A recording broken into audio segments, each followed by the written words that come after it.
Meghan Markle, in her own words, gender equality doesn't mean fighting against stereotypical gender roles. Long before she uttered the famous words at the royal event in 2019. I hear a lot of people speaking about girls' empowerment and women's empowerment. You will hear people saying they are helping women find their voices.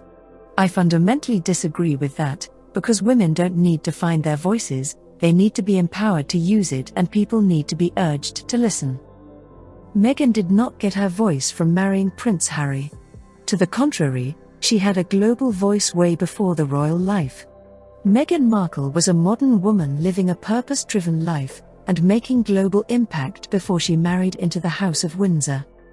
In 2015, she gave a speech at the United Nations, where she received a standing ovation from the then United Nations Secretary-General Ban Ki-moon. Here is an excerpt from her speech.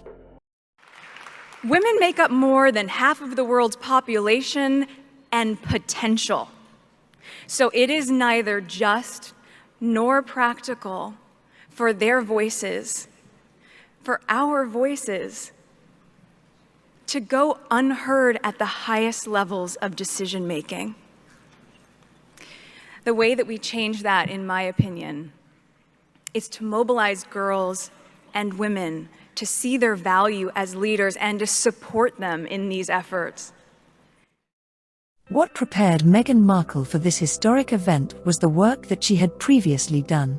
It was her essays on gender empowerment on her lifestyle blog The Tig that caught the eye of senior UN official. Her writing and ideas led her to become UN advocate for women in leadership. In addition to that, Meghan also wrote for global publications to express her views. Being an advocate for UN, she and promoting gender equality through education with her work in Rwanda and India. On October 12, 2014, Meghan Markle, the philanthropist, wrote for Weekend magazine in Ireland. She was a counsellor at the One Young World Summit in Dublin, Ireland, and shared her thoughts. A few weeks ago, I had the good fortune of being a presenter at the He for She event at the United Nations, seated in an inner circle comprised of global heavyweights ranging from the UN Secretary-General, Ban Ki-moon, to the head of UNESCO. And there I was having a pinch myself, how on earth did I get here moment, as I listened to Emma Watson give her powerful speech on gender equality. It was a moment as inspiring as it was bewildering, because there in the Security Council room, I think something in the ethos changed. I think the world shook a bit, yes, but so did Hollywood and what it means to be an it girl. In Hollywood, the term is thrown around all the time.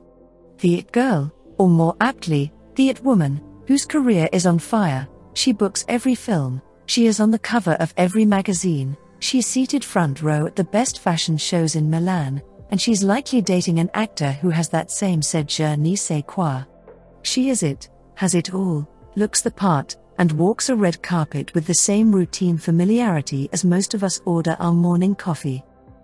But this night at the UN, watching Emma speak in no doubt a very fashionable frock, hair coiffed, and with the bravado of a young lady who has been it since she was a child growing up before our eyes, the vernacular of that phrase changed. In her speech, she profoundly redefined what it means to be an it girl. At 24 years old, speaking up about a high-value issue, and making it more à la mode than carrying a coveted handbag, she revolutionized what it means to be it, have it, and most poignantly, to say it. A revolution was underway. Gender equality issues are nothing new to me. I recently wrote a story on my website, thetig.com, about the first moment I became a feminist, a pivotal event in elementary school when a few classmates purged some of their inadvertent misogyny on me. Women belong in the kitchen, they said. I was 11 years old, and their words made me turtle. I felt small. I felt confused as well, seeing as I come from a lineage of housekeepers and domestics. I thought of my grandmother seeing a floor-to-ceiling window, and standing gobsmacked at how long it would take to clean it. My grandma didn't see the world through rose-tinted glasses. She saw the world through smudged glass. That is what she knew, and much of what I knew of her, and, quite frankly, it was enough. As was working in a kitchen, or being a stay-at-home mom, balancing the weight of the world with grace and resilience, a child tugging on your pant leg, and a spoon in hand for stirring the not-so-proverbial pot. Suffice to say, I saw nothing wrong with women being in the kitchen, nor caring for the home. Because the fact is, there is absolutely nothing wrong with that. Echoing back to this day in class, it was the assumption, the single-minded quip that rolled so easily off my classmates' tongues, that troubled me. It still does. Earlier this year, when a professional baseball player, Daniel Murphy, took 2 games off to be on a brief paternity leave with his newborn baby, he received a palpable backlash. Though it's 2014, gender stereotypes were clearly still in play. He needed to be on the field, while his wife needed to be at home. Or so said public opinion. How rare is it for men to be asked in a job interview how they will juggle family and kids with work? Meanwhile, I can't think of a woman in the corporate world who isn't burdened with that question at every turn. Oh, you have kids? How will you manage? I was asked to join the panel of One Young World 2014 in Dublin. I was over the moon. My day job, 9 months out of the year, is working on a TV series called Suits, playing a strong and layered female character whose self-identification is not wrapped up solely being in the kitchen, nor simply being the girlfriend. Both of those facets of Rachel exist, but as with real life, they are just a couple of pieces to the very complex puzzle. The opportunity to head off to One Young World, to be part of a discourse for young women, to feel empowered to know that their worth, their reach and their level of opportunity is what they make for themselves is invaluable. And perhaps the more vital piece of this puzzle is the knowledge that the young men at One Young World see this too. They see a world where their wives are not the women behind every great man, but rather beside them, a world that echoes the incredible modern history of Ireland, helmed by women such as President Mary Robinson and President Mary McAleese, and now the first female ambassador to the US for Ireland, Anne Anderson. Women can do it all.